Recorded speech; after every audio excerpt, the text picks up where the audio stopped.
of what it means to be, well, a refined young individual. Mm-hmm. And the source is key here. It's excerpts from The Agents of the Refined Young Individual by a poet named Jayasehkkaran. Right, Jayasehkkaran, and he's not just an English poet from the Palachi region, which is interesting in itself. Exactly. He's also a trained transactional analyst. And that background, that combination, it really shapes this definition. It's less flowery, more like a blueprint, a psychological one. A blueprint, I like that. It makes it feel less like, abstract poetry and more like instructions. And maybe before we really jump in, we should briefly touch on transactional analysis, or TA, just for context. Yeah, good idea. It's pretty crucial. TA is basically a way of looking at social interactions. But the core thing for us today is its idea of 3 ego states inside everyone: parent, child, and adult. Parent, child, adult. Okay. Right. Parent is like our ingrained rules, the shoulds and shouldn'ts. Child is our feelings, impulses, creativity, that sort of thing. And the adult is the rational bit processing facts, solving problems. Got it. So our mission today, for you listening, is to see how this poem's refined young individual is maybe defined by pushing down the impulsive child and the rigid parent. Mm-hmm. And really prioritizing that rational, functioning adult state. It's about what's deliberately excluded and what's actively pursued. A kind of psychological swap, almost, subtraction and replacement. Precisely. A very structured approach to growth. So let's start with the subtractions. What does this individual actively reject? It starts right away with superficiality. Yeah, the poem is very direct. It says, their mind is not tobe after the ornaments, as Jewel. It jumps right out. That slightly clinical phrase, not tobe after. It does, doesn't it? It feels less poetic and more like a diagnostic note. And if you look at it through that TA lens, Jewel's ornaments, they appeal straight to the child ego state, right? That need for immediate external validation. Okay, that makes sense. And then it immediately goes from that external vanity to internal indulgence. Physical stuff. Yes. Nor do you focus on mutton and chicken for your bowel. Again, very specific. It's not just don't overeat. It's about specific rich foods. Exactly. It's another rejection of immediate sensory pleasure, of bodily comfort. It's about self-mastery. The refined person isn't driven by the child's desires for shiny things or rich food. Control shifts to the rational adult. So the rejections move from the body to the mind, specifically where one gets their moral compass. This is a bit fascinating. The refined person shouldn't learn the concept of right man from a novel. Isn't that interesting? It seems to reject easy answers, maybe? Novels often present morality in a neat package, good guys, bad guys. Very black and white sometimes. Which appeals to? Well, it could appeal to the emotional child or even the judgmental parent state with its fixed rules. The refined adult, presumably, wants something more nuanced, more structured than fictional lessons. No easy moral shortcuts. But hang on, what about history? Isn't understanding the past important? The poem says this person is not carried away by the historic romance as Julius Caesar. That feels quite dismissive. It does feel strong. I think the key might be the word romance. Maybe the author sees dwelling on a romanticized past as escapism, something that distracts the adult from focusing on present problems and future strategies. It's not necessarily anti-history, maybe just anti-nostalgia. Okay. Less about facts, more about getting lost in a story that doesn't help you now. Possibly. And the rejection gets even sharper when it comes to other kinds of entertainment. He is repulsive to see the bookseller selling comics. Repulsive. That's strong language. It really is. No ambiguity there. Comics, often seen as immediate gratification, low-effort consumption. They're basically the polar opposite of the focused, data-driven diet this adult state seems to require. So if refinement comes from exclusion, these are the things you filter out. Ornaments, rich food, simple stories, historical romance comics. They're like mental contaminants. Okay, so we've established this foundation of subtraction, removing the noise from the child and parent states. What fills that space? What's the positive drive? Well, that's the forward motion. It's the energized adult state taking charge. This individual exhibits his refined features, sure, but the crucial part is their imagination is caught up with his future. They aren't defined by the present moment, but by their trajectory, who they're becoming.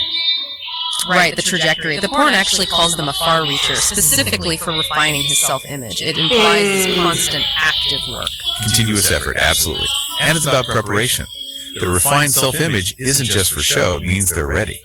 When a right opportunity blossoms, he has a right seizure. A right seizure. There's that clinical language again. It's not he embraces opportunity, but he seizes it. Very decisive. Almost tactful, isn't it? Like the rational adult has assessed the situation and acts precisely when the conditions are optimal. competence turned into action. And that action needs fuel, the right kind of information. If comics and historical romance are out, what's in? Well, he becomes a wide magazine reader for information. Wide, but presumably selective, focused on most modern topics. The contrast is deliberate, I think. Reject the static past, embrace the dynamic, applicable knowledge of the present and future. It's about finding data that feeds that adult problem-solving state, helping execute those right seizures. Okay, this is painting a really clear picture. So let's move to how this highly curated individual actually operates in the world. It's not just internal refinement, is it? There's a practical side. Oh, absolutely. This isn't about being purely theoretical. Confidence in the real world is non-negotiable. Listen to this phrasing. By fate, he gets housed in circumstances to cope with economics. By fate? That's interesting. It's not a chosen interest like philosophy might be. It sounds like a requirement, something imposed. Exactly. It suggests that dealing with the practical reality of money, commerce, just surviving financially, that's an essential part of refinement. You have to be able to cope. So you can't be truly refined in this view if you're incapable of managing the day-to-day transactions of life. The poet seems to say no. The adult ego state has to be competent in reality, not just in theory. Your refinement is hollow if you're a far-reacher who can't handle the basics of economics. It grounds the whole thing. But it's not just about the practical grind. There's intellectual deck, too. Often his mind sees his ideas tinged with philosophics. So there's a balance. Cope with the necessary reality economics, but also elevate your thinking with complex, abstract ideas, philosophics. Both seem driven by the adult state. And then there's the social dimension. How does this person interact with others? This feels very TA. It really does. The poem says they are sensitive of opposing quarters.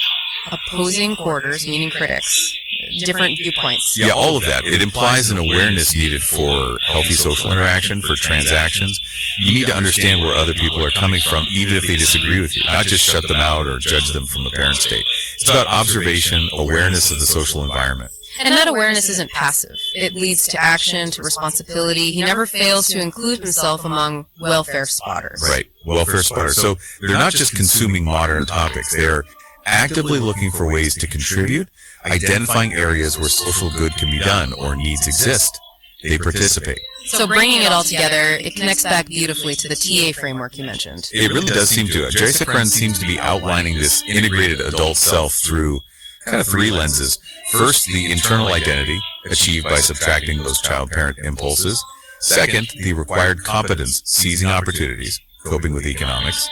And third, the social awareness, understanding opposing views, being a welfare spotter. Wow, it's quite a detailed, analytical roadmap to maturity, presented as poetry. A roadmap, that's a good way to put it. It's anti-frivolous, intensely future-focused, intellectually modern, but grounded in practical economics, and committed to social observation and action. A complex blueprint, indeed. Subtracting the distractions to multiply the effectiveness of that adult state. That sums it up pretty well. Your blueprint for self-mastery, according to Jayasehkkaran. Okay, so let's leave our listeners with something to chew on, based just on what the poem itself emphasizes. There's very clear rejection of the past, right? Dismissing historical romance, like Julius Caesar, while actively embracing most modern topics. The emphasis is strong. So the question is, does true refinement, according to this specific definition, actually require keeping history at arm's length? Seeing it mainly as a distraction, or is it more about prioritization, arguing that applying present and future knowledge just has to take precedence over dwelling on the past? It's a provocative thought, rooted right there in the text, and maybe it prompts you to think about which of these very specific traits, rejecting novels for morals, demanding economic competence, being a welfare spotter, you feel really defines self-refinement today.